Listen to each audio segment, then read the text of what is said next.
The 2022 Ford Escape plug-in hybrid EV is the official car of nice guys. You know exactly who I'm talking about. Those sniveling little larval stage red pillars whose niceness is entirely transactional and built around trying to dip their fork in the casserole. They seem caring and compassionate. But underneath it all is a gremlin trying to figure out how to be validated for as little effort as possible.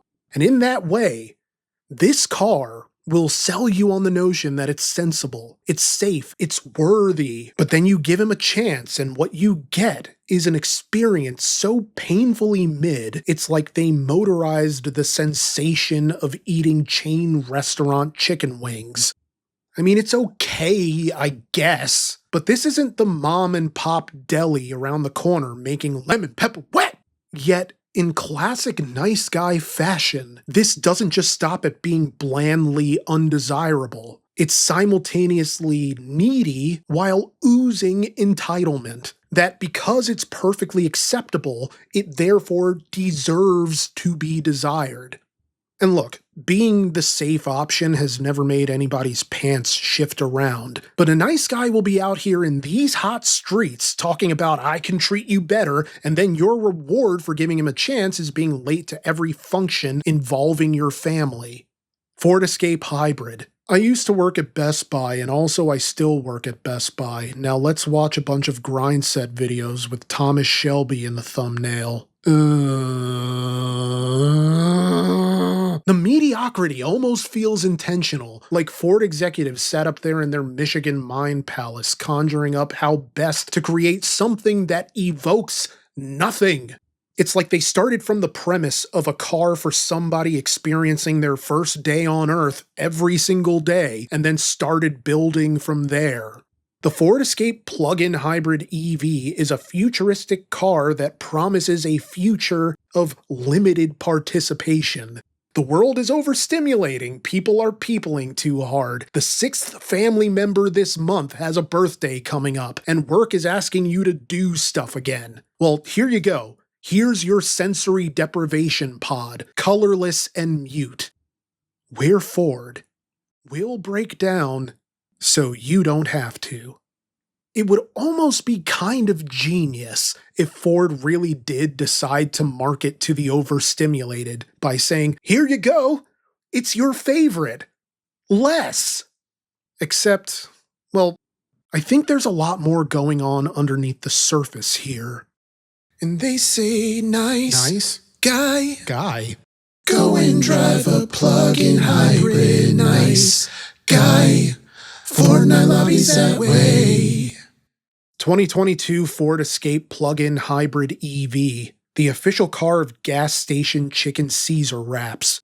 I mean, how good could it possibly be? But also, how wrong could somebody possibly get this? The Ford Escape plug-in hybrid feels engineered to be offensive to absolutely no one. Like a corporate apology that's been fussed over and run past legal again and again to make sure they got the wording right. It's a triumph of artless efficiency. This is a car for the kind of person who generates AI artwork and then watermarks it. It's very much a product, a digestible, inoffensive product. A movie by a filmmaker who's lost his fastball, sitting there in his Patagonia sweater on a director's chair with a hemorrhoid donut. We'll fix it in post, always waiting in the wings at the back of his throat. Yeah, let's phone this in, why not? We're already good for a 55% on Rotten Tomatoes, brother. That's our floor! That's the Ford Escape plug-in hybrid EV. Because even at peak operation, it's so blandly inoffensive, you'd think it was trying to get monetized on TikTok. This is a car for people whose hot take is social media bad. Like, okay, yeah, but also you're still on it. And you know, this car is frustrating because I feel like there's the bones of something better underneath all this senioritis engineering. The road feel is whatever. The handling is whatever. None of it is bad. It's just there. This entire car is just there. Let's get down to brass tacks. The drivetrain consists of a 2.5-liter Atkinson cycle 4-cylinder, an electric motor, and a 14.4 kilowatt-hour battery whose combined system output is around 221 horsepower and 155 pound-feet of torque. It's matched to a power split ECBT, which basically is a planetary gear set that precludes the need for all the extra CVT hardware like belts and hydraulics. Yet the drive itself is dispassionately efficient, like having your lunch money taken by a bully on SSRIs. The handling is very light, which is fine for just tooling around the lot where we were filming, but once we were out on the highway, I kept waiting for this to commit.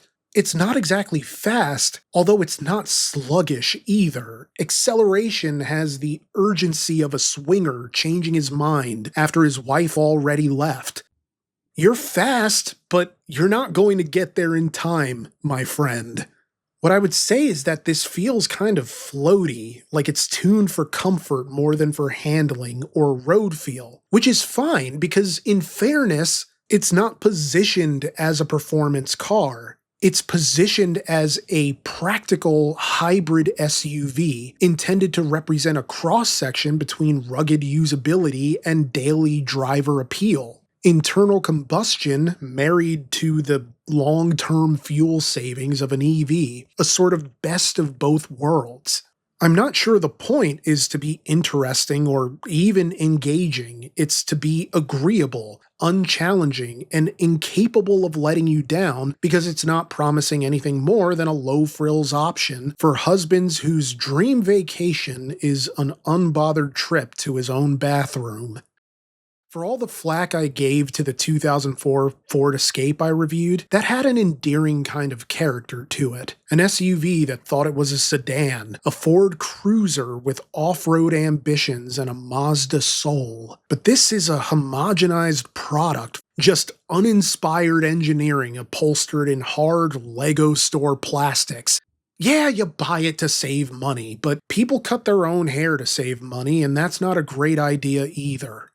Now, this was priced at around $36,000 new and could climb above $42,000 depending on trim. But even on the expensive end, the idea is that you're still ultimately coming out ahead on fuel savings. I'm looking all of this up in the official brochure, but it claims that the plug-in hybrid models have an EPA estimated combined range of 481 miles for model year 2022. But this changes when you break down the economy for both systems.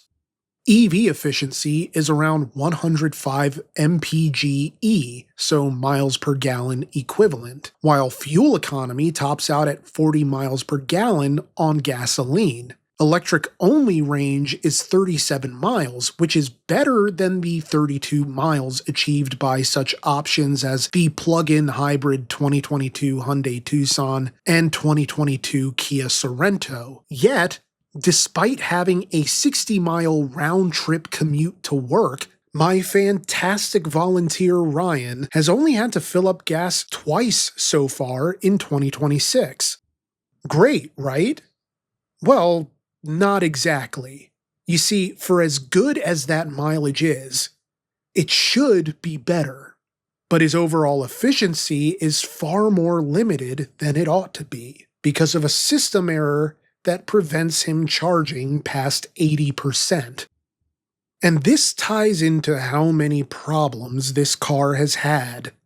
Ryan has owned this fewer than 4 years, and there have been numerous recalls in that time over such things as the fuel injector catching fire, the display screen inverting and getting stuck that way, or the battery shorting out to such an extent that Ryan told me that Ford recommended not charging it at all for a year, which is kind of wild to me. But then when you look at it, even the stuff that didn't warrant a recall are frustrating enough that it made me wonder why anybody would bother with this car. Like the charging door getting stuck. Sometimes it won't open.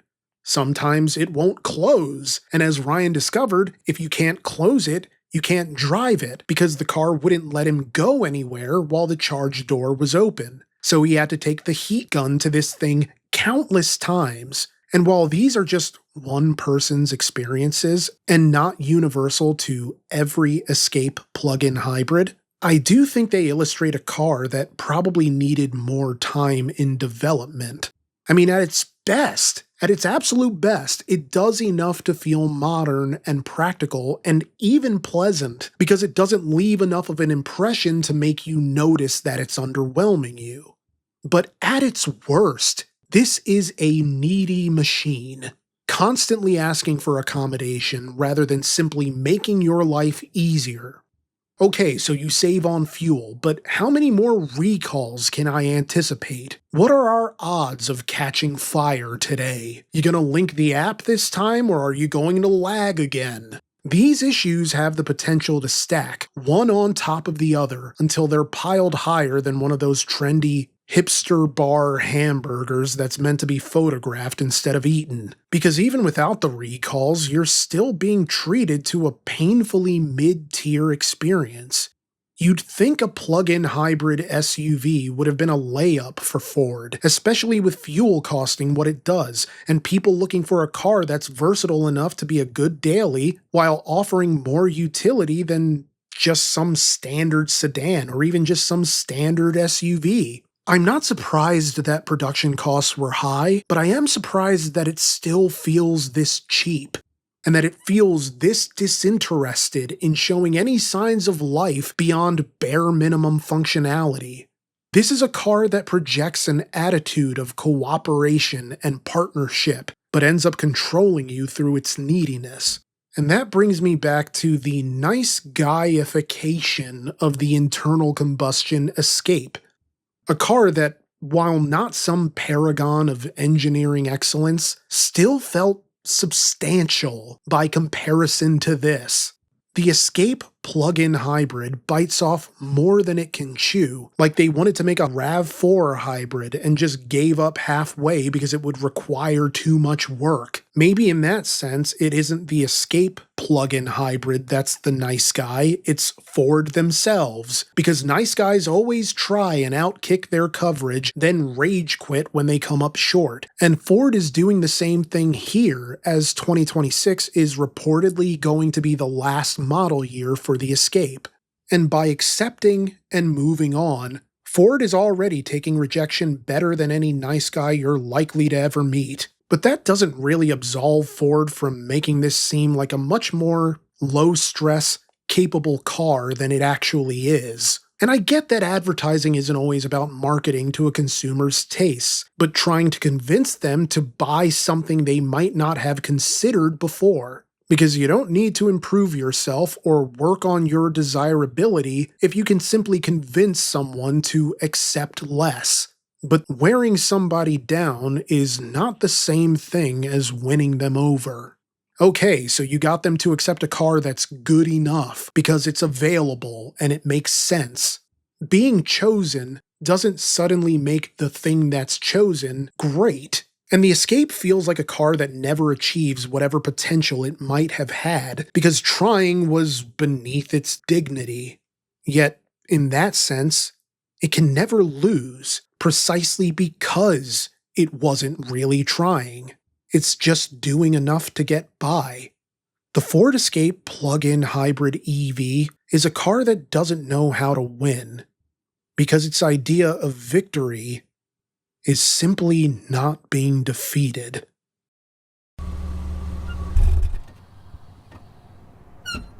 Alright, this is kind of a tough one because conceptually, I just really did not enjoy this car. I feel like it presents a pragmatic option, yet it risks causing as many headaches as it solves. Like I said, at best it's blandly inoffensive, and at worst I could imagine a hard plaque of resentment building against this because it feels like it should be better than it is, but it's not. It doesn't feel as powerful as you're told it is, and it's one battle after another with all the recalls, like they just fed a hungover groom 6 cups of coffee and then shoved him into the chapel without noticing the wet patch blossoming around his crotch. It's really not the worst hybrid in the world. I would argue that it's not even bad, really. It's just disappointing. It's like I said, it's mid. It's not going to make your life miserable every time you have to drive it, and you will save money driving this. But it also doesn't feel like any great care went into making this. All right, look, I'm just gonna wing it. I need to decide, and I haven't, so I'm just gonna roll the dice. Bottom five. You know what? No, it's not. This falls in the crack of the race to the bottom. It's neither top five nor bottom five. It's just, it exists. Because it's not bad enough for me to truly rail against it, but it's also not good enough that I would ever really recommend this to anybody. So there you have it. The top five and the bottom five remain the same. I'd like to thank Ryan for volunteering in the first place and providing such a satisfying shooting day, even though I didn't really like your car. I'm sorry. If you'd like to support the channel, please like, comment, subscribe, tap the bell icon so you're notified for every new video, share the video with someone you think might enjoy it, or join us on Patreon for just $1. My newest 2-hour RCR stories is now live and ad-free on Patreon. Not sure when I'll schedule it for the main channel. It's probably going to be a while just because I'm not sure when we're going to have another Monday that isn't already spoken for. I don't know, maybe I'll just release it on a Tuesday, some random Tuesday, and just pray for the best. Now, if you think you have a car that can win the race to the bottom, or you have a car that you think Brian would want to review, and you're willing to come to us in southeastern Pennsylvania, email me at regularcarstheroman@gmail.com. That's regularcarstheroman@gmail.com. Please specify in the email if it's for RCR, Race to the Bottom, or either. Merch links are in the description, and hey, thank you so much for watching. Your viewership is enough, and I appreciate it. Have an amazing rest of your week. And they say nice guy, go and drive a plug-in hybrid, nice guy. Fortnite lobbies that way. If you're a nice guy, drive the Ford Escape in silence. White lies aren't simply mistakes.